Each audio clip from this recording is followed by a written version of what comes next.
belakang meningkatnya peminat SD swasta daripada SD negeri, yaitu minat orang tua memilih SD swasta meningkat karena kualitas pendidikan, fasilitas yang lebih lengkap dan modern, perhatian guru yang lebih individual, serta kurikulum yang lebih fleksibel dibandingkan dengan SD negeri. Sementara itu, SD negeri juga menawarkan biaya yang lebih terjangkau dan akses yang mudah, tetapi dianggap kurang inovatif dalam pengelolaan dan kualitas layanan pendidikan. Adapun faktor yang mempengaruhi minat SD negeri ke swasta, yaitu yang pertama, kualitas pendidikan yang lebih unggul dan prestasi sekolah swasta yang lebih menonjol dibandingkan dengan SD negeri. Yang kedua, fasilitas yang lebih lengkap di sekolah swasta seperti laboratorium, perpustakaan, dan ruang kelas yang nyaman. Yang ketiga, jumlah siswa lebih sedikit di kelas SD swasta sehingga perhatian guru terhadap murid lebih intensif. Yang keempat, fleksibilitas kurikulum sehingga dapat disesuaikan dengan minat dan bakat anak.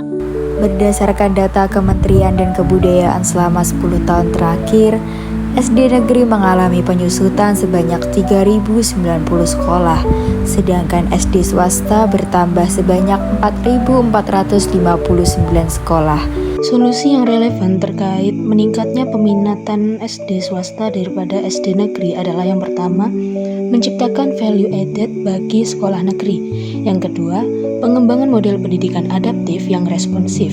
Yang ketiga, pembiayaan transparan dengan skema beasiswa berjenjang. Yang keempat, penguatan kolaborasi antara institusi untuk pendidikan yang berkelanjutan. Dan yang kelima yaitu investasi pengembangan kapasitas SDM pendidik melalui kompetensi multidimensional. Peralihan minat sekolah dasar negeri ke sekolah dasar swasta menghasilkan beberapa output nyata, yaitu yang pertama, berkurangnya jumlah siswa SD negeri sehingga kapasitas dan eksistensi beberapa sekolah negeri menjadi tertekan. Kemudian dapat terjadi peningkatan jumlah sekolah swasta dan siswa di sekolah swasta sebagai alternatif pilihan pendidikan. Dan kemudian munculnya persaingan antara SD negeri dan swasta dalam hal mutu, fasilitas, layanan, dan inovasi dalam metode atau strategis mengajar. Yang selanjutnya adalah keterkaitan di bidang politik. Pemerintah pusat dan daerah dihadapkan pada tantangan regulasi dan kebijakan agar sekolah negeri tetap mampu bersaing dan tetap menjadi pilihan yang layak. Hal ini membuka ruang bagi kebijakan seperti penguatan peran sekolah negeri, insentif bagi peningkatan mutu, maupun kebijakan kontrol sekolah swasta agar tetap terjangkau.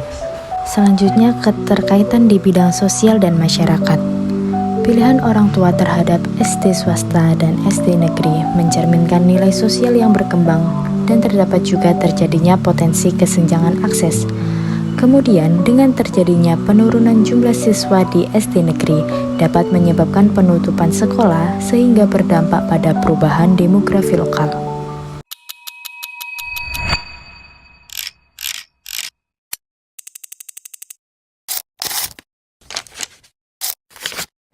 Kewajiban wajib belajar 13 tahun mulai PAUD. PAUD penting untuk mempersiapkan anak memasuki pendidikan dasar dengan kesiapan optimal. Integrasi PAUD dalam wajib belajar 13 tahun membantu membangun SDM unggul, meningkatkan prestasi akademik, dan mengurangi kesenjangan pendidikan terutama bagi anak kurang mampu. Kebijakan ini mendukung keadilan sosial di bidang pendidikan. Adapun kebijakan yang mempengaruhi diwajibkannya belajar 13 tahun di Indonesia yang pertama yaitu pemerintah memperluas program wajib belajar dari 9 tahun menjadi 13 tahun mulai tahun ajaran 2025-2026 mencangkup PAUD hingga SMA sebagai bagian dari RPJMN tahun 2025-2029 dan program prioritas nasional. Yang kedua, RUU Isdiknas mendukung perubahan ini dengan menempatkan PAUD sebagai jenjang wajib belajar yang penting. Yang keempat, strategi percepatan implementasi meliputi pengelolaan sumber daya, fasilitas, akses layanan, dan regulasi dari berbagai kementerian. Yang keempat, Grand Design wajib belajar menempatkan 1 tahun prasekolah untuk memastikan PAUD berkualitas sebagai dasar masuk SD. Berdasarkan RPJMN 2025-2029, pemerintah menetapkan kebijakan wajib belajar 13 tahun sebagai program prioritas nasional dengan fokus utama 1 tahun pra-SD dan 12 untuk pendidikan dasar menengah guna mengatasi permasalahan angka anak tidak sekolah atau ATS nasional sebanyak 4,3 juta anak.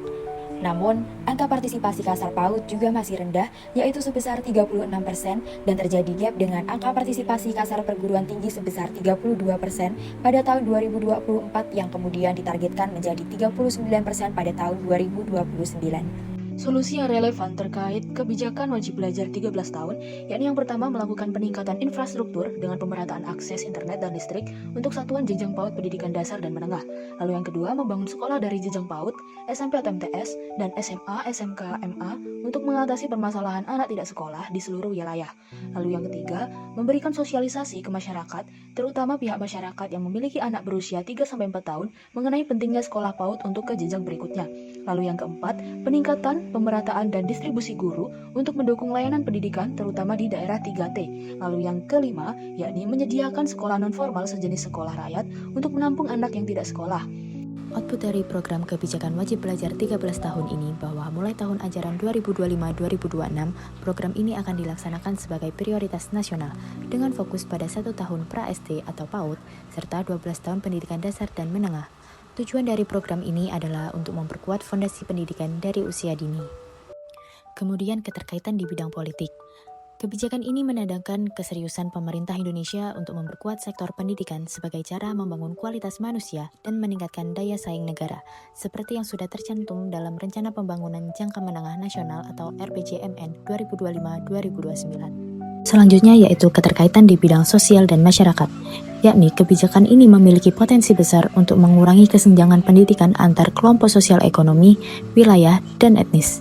Ketika akses pendidikan mulai usia dini diperkuat, maka anak dari keluarga kurang mampu punya peluang lebih besar untuk mengejar pendidikan setara. Namun, di sisi lain, jika kebijakan ini tidak diikuti oleh realisasi sarana atau prasarana, guru, akses listrik atau internet, maka masyarakat yang selama ini sudah tertinggal bisa makin tertinggal, sehingga bagian sosial dari kebijakan ini penting untuk memastikan tidak hanya akses formal, tetapi kualitas dan kontinuitas.